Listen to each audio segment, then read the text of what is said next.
Olá pessoal, bem-vindo ao 28º dia da campanha 40 dias na palavra. Eu queria relembrar o versículo para memorizar dessa semana, que é Salmo 119, versículo 11, que diz: guardo, Senhor, a tua palavra no meu coração, para não pecar contra ti. Hoje eu queria que vocês abrissem em Salmo 119, 162. Lá o rei Davi diz assim: eu me regozijo na tua promessa como alguém que encontra grandes despojos. Então aqui o rei Davi fala a respeito da palavra de Deus, e ele fala do valor, da preciosidade, da riqueza que é a palavra de Deus para ele. Ele fala que ele se alegra na palavra de Deus como alguém que encontra algo muito precioso, algo muito caro. E como é que é na nossa vida hoje, né? Será que a palavra de Deus ela tem grande valor para nós? Será que a palavra de Deus ela é preciosa? Para algumas pessoas não. Algumas pessoas simplesmente desprezam a palavra de Deus, não leem, deixam ela lá empoeirando em cima da mesa, no armário. Mas por que a palavra de Deus às vezes é assim, esquecida? Não tem tanto valor como Davi disse. Eu acho que às vezes as pessoas não experimentaram o poder que a palavra de Deus tem, por isso a palavra de Deus é assim, então tem pouco valor. Quando a pessoa experimenta a palavra de Deus, experimenta o poder que é a palavra de Deus, ela vai sentir como Davi, ela vai se alegrar na palavra de Deus, porque realmente a palavra de Deus tem muito valor. Agora, como é que nós vamos desse local onde a palavra de Deus, dessa posição onde a palavra de Deus tem muito valor, Agora, como é que nós vamos desse local onde a palavra de Deus tem pouco valor para um local onde a palavra de Deus tem grande valor? A palavra de Deus tem muita vida para nós, onde a palavra de Deus é vida. Tem alguns estágios, tem uma progressão para a gente sair desse lugar onde a palavra de Deus não tem valor para um lugar onde a palavra de Deus tem um valor muito grande. E essa progressão tem alguns estágios. O primeiro elemento muito importante para que a palavra de Deus tenha muito valor para nós é a fé. A fé é o que vai fazer com que nós acreditemos naquilo que está escrito. A fé é o que vai fazer com que a gente dê valor, credibilidade ao que a gente está lendo ali naquele momento. Lá em Hebreus capítulo 4, versículo 2 diz assim: pois as boas novas foram pregadas também a nós, tanto quanto a eles.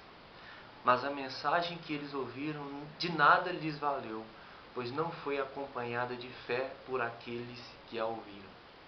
A palavra de Deus fala que para alguns a palavra não valeu nada, não teve nenhum valor, porque ela não foi acompanhada de fé. Às vezes, infelizmente, isso acontece na vida da gente. A gente ouve, a gente às vezes não entende, às vezes não tem fé, e a palavra não passa de uma simples informação. Aí você pode estar perguntando assim, tudo bem, eu entendi, mas como é que eu faço para ter fé? E daí? A fé, o que vai ativar a fé é o segundo elemento dessa progressão, que é a revelação. A revelação da palavra de Deus vai ativar a nossa fé. A palavra, o Novo Testamento foi escrito em grego, e no grego a palavra tem outras duas palavras que trazem significado. A palavra difícil de entender, é muita palavra. Uma é logos. Logos é aquela palavra escrita, aquela palavra que você lê escrita num papel. A palavra é simples, a palavra linear, aquela palavra. E a outra palavra é rema. Rema é aquela palavra revelada. Como a gente já comentou antes, quando você lê um versículo, entende, mas um dia você lê aquele versículo, ele te fala de uma forma especial. Ele te responde, ele te transforma, ele te preenche, ele te muda. Então, a revelação vem para nós quando nós recebemos essa palavra rema. quando a palavra passa a ser vida em nós, vida para nós. Aí você fala comigo, legal, aprendi que a fé vem da revelação, mas e a revelação? De onde que vem? De onde vem a revelação? A revelação vem do terceiro estágio, do terceiro passo, que é da meditação. A meditação é uma palavra muito usada na Bíblia. A meditação é algo importantíssimo, que também já foi ouvido aqui na campanha. A meditação, a palavra meditação no hebraico, que foi a língua que foi escrita no Antigo Testamento, é a mesma palavra para ruminar. Né? Quando a gente vê aquela vaca mastiga o mesmo capim várias vezes, você pode olhar para aquela vaca e falar assim, aquela vaca está meditando. Então a palavra meditação é quando a gente experimenta, quando a gente prova, quando a gente sente a palavra de Deus mais de uma vez. Quando você vai na igreja, ouve aquele versículo e você simplesmente não esquece daquele versículo, mas você pensa nele, você estuda ele, você conta para alguém, você fala para alguém o que aquele versículo te falou e você pergunta para alguém, puxa vida, o que esse versículo fala para você? Você está meditando nesse versículo. Quando você anota, quando você fica pensando naquele versículo, você está meditando naquele versículo. Então, de repente, depois de toda aquela meditação, você, recebe uma revelação daquela palavra.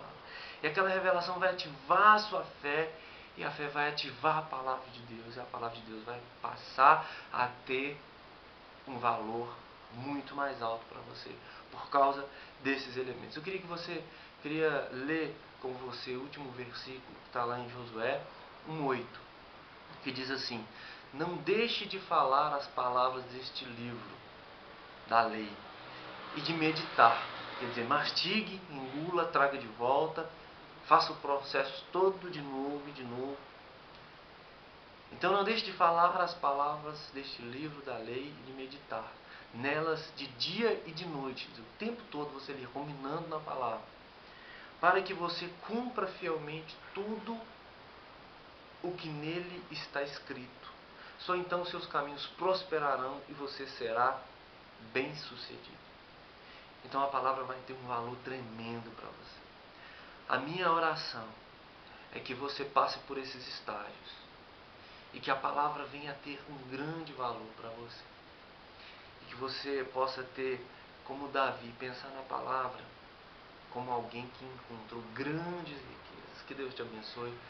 Não se esqueça das leituras diárias, não se esqueça de decorar o versículo da semana, não se esqueça de orar 3 vezes por dia, para que as coisas de Deus, para que a palavra de Deus tenha grande valor para você e para a sua vida. Que Deus te abençoe.